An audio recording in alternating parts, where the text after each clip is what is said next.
Hello, beautiful souls, and welcome to the Woo Curious podcast. Your map to the mystical, your key to the sacred, and your guide back home to yourself. I'm Eileen, a writer, a spiritual coach, energy healer, and slow living witch. This podcast is your invitation to explore a world where the mundane and the sacred intertwine. It's a haven for those ready to take the first steps into the realms of magic and mystery, providing a safe space for you to embark on your own enchanted journey towards healing and self-discovery. Here, I'll unveil the whispers of the mystical, the rituals often hidden in plain sight, and I'll engage in sacred conversation intended to stir your soul and lead you back into your power. I'm all about demystifying woo and witchcraft. So, whether you're a seasoned seeker or simply woo curious, I'm so delighted you've decided to join me on this journey. Let's make magic.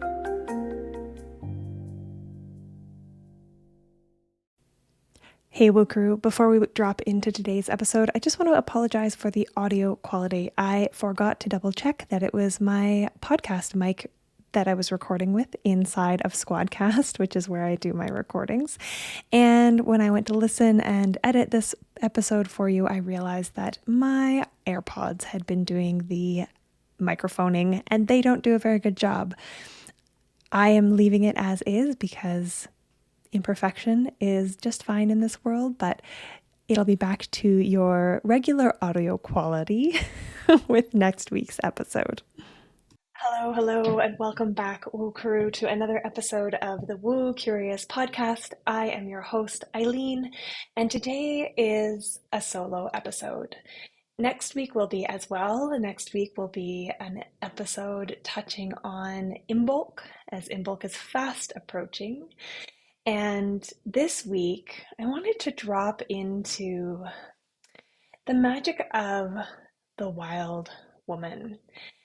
So you may have seen, if you're on my email list or if you're following me on Instagram, you may have seen that I have finally, and it feels like finally for me because I've been dreaming this up for some time now, but I have finally officially launched my Wise Wild Woman Mentorship program.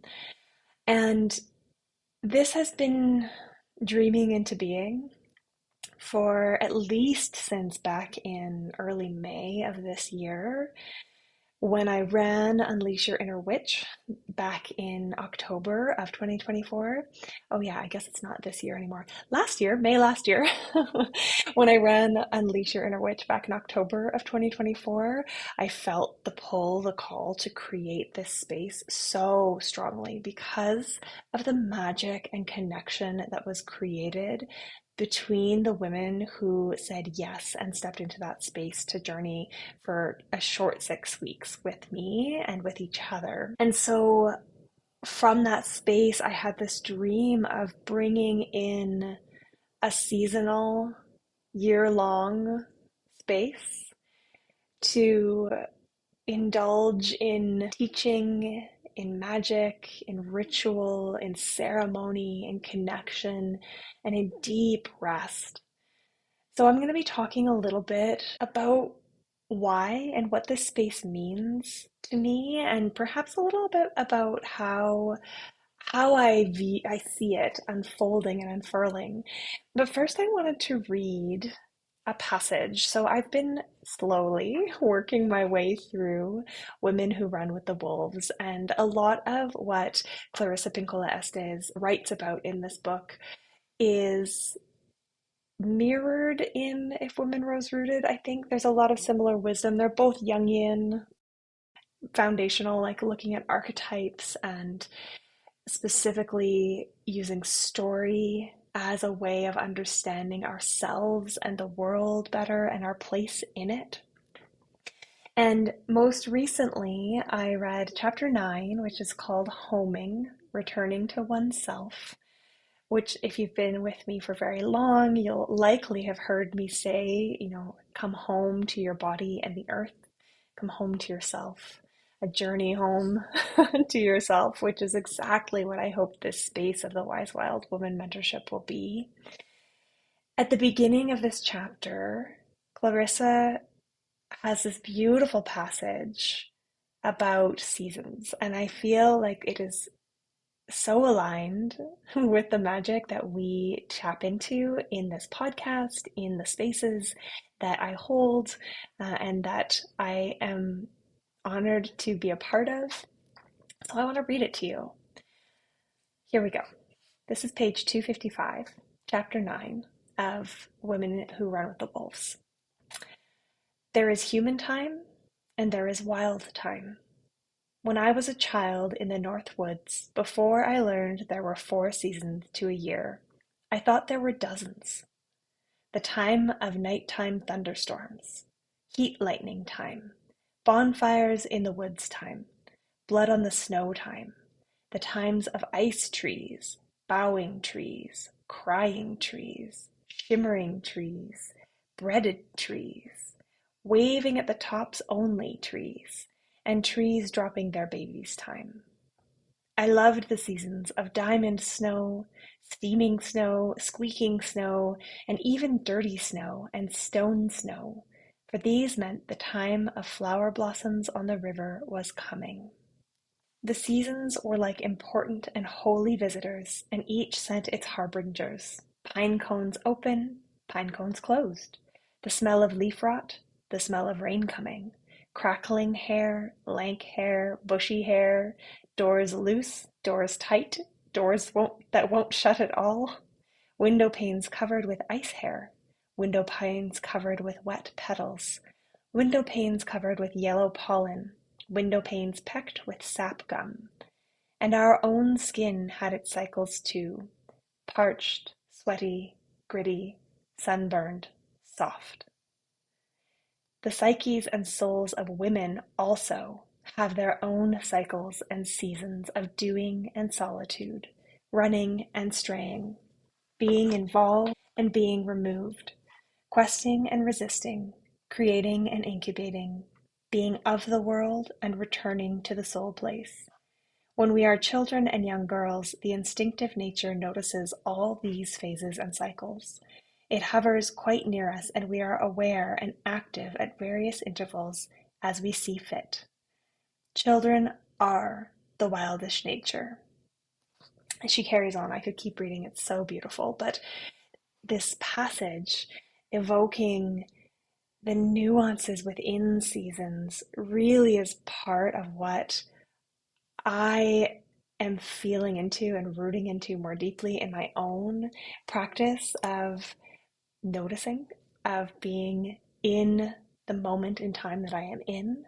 And it's something that I'm hoping to bring to everybody who steps into this mentorship space with me, is this deeper awareness of the subtleties and shifts and cyclicality of not only the natural world around us, but also our own bodies. I love the way she describes the different seasons of the skin and of the hair. There's also seasons of sleep and seasons of waking, seasons of solitude and seasons of connection. And so that passage, when I read it, I felt the call to bring it to this space to kind of evoke what it is that I hope to offer through this space. There will also obviously be teachings and learnings. One of the women who has already joined me inside asked for a good breakdown and some instruction around, like, what are all the moments of the seasons of the wheel of the year? What are all 8 of those celebrations? What do they demarcate? We talk about the light and the dark half of the year, the feminine and the masculine energies. There's so much there. And even though I talk about pieces of it all the time, frequently, I forget that I don't often share about the whole of it in one space, in one sitting. And so that's going to be part of our initial teachings. We'll be crafting rituals and ceremony, as I said. Obviously, Wheel of the Year ceremonies are part of that space. And there's going to be dream space in the form of both guided rest practices with the new moons, rest and intention setting, seed setting, almost yoga nidra like with the sankalpa or the seed or intention of the practice, because new moons are potent times to plant in the dark, allowing for the fertility of the dark to help that seed begin to sprout. There will be journaling circles, I guess we'll call them circles, journaling spaces with guided journaling prompts. And my dear friend and collaborator, Sheena Wilson, will be hosting those. I'll be present in them, but Sheena is a writing coach and she does such beautiful work. Her introspection is amazing. So that's part of the space. There will be twice monthly learning and teaching and connection calls with the opportunity to bring questions, whether they be of a spiritual nature or personal nature, and receive some guidance or coaching should you desire. I was doing some market research back in September of last year, and one of the things that I heard come through so strongly was this sense of being lonely and of feeling a bit stuck. From several of the women that I talked to, there was this sense of being lonely in partnership, like in a romantic relationship, not feeling seen or heard, and then also not feeling as though there was a way to receive support that was nourishing enough or safe enough to really be able to move forward. This sense of, yes, having women in our lives who were friends, but that they were, in a lot of cases, just like these kind of fun friendships or surface friendships, or maybe friendships where showing up in our whole vulnerable selves would end up feeling like we were being judged. So it doesn't feel safe to be completely honest and wholly yourself in those spaces. And one woman in particular that I spoke to, when I asked her, she'd had some really powerful transformations in her personal health and growth and well-being, but in her relationship with her partner as well. And when I asked her what it was, because she'd been to a therapist and she was like, that helped, but then it felt kind of like I was just paying for a friend, like to have a friend who I could trust. And it wasn't until she found a community of women where she felt really safe that things really started to shift. And she shared with me that, it's one thing to be told you're not alone by a professional or, a friend or whatever, but we hear it all the time. It's another thing to actually hear other people's experiences and hear them regularly. Like, something that happened this week, and to hear yourself in that and recognize, I really am not alone. It's nice to know that everyone is going through it.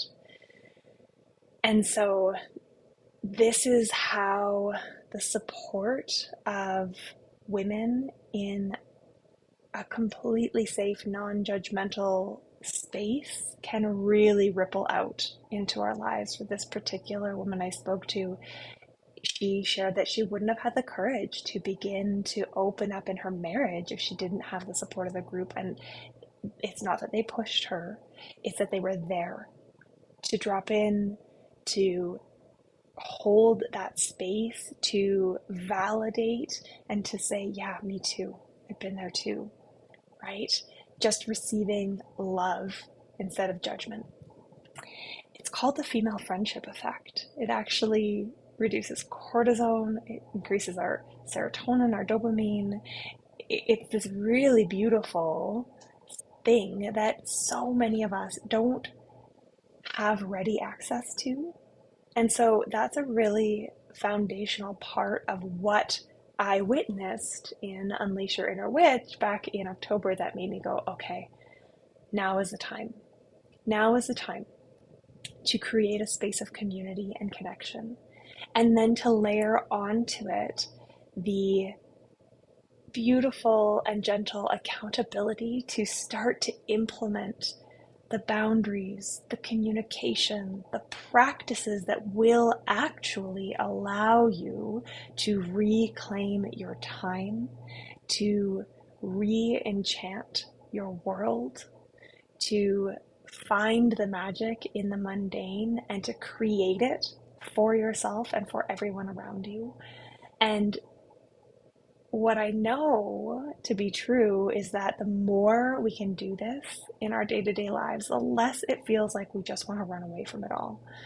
I sent an email out on Friday about how, there's so many memes, and maybe it's just, well, I know it's not just me, but I definitely am inundated on Instagram. It knows my algorithm. I often get those images of, a woman in a cabin in the woods and something along the lines of, we just want to, go brew potions in the woods and howl at the moon and be divested from all this society and the suffering and the hardships and the hustle and the grind and the stress and everything that makes up modern day life.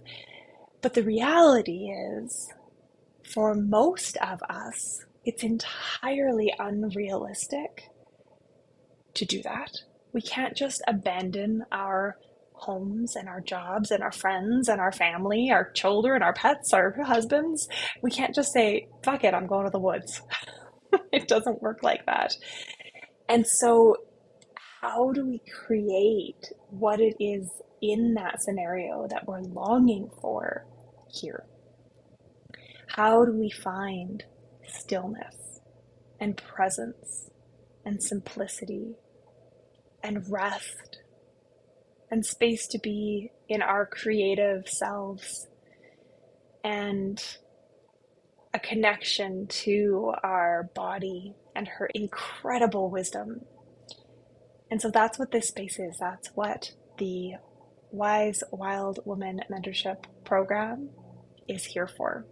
It is here to help you run away to the woods with your besties without actually having to burn it all down and divest from society. It's here to help you build the woods within the life you are already leading. And it sounds complicated and maybe a little too good to be true. And what I know and can't wait to share with you is that it's not. It's not.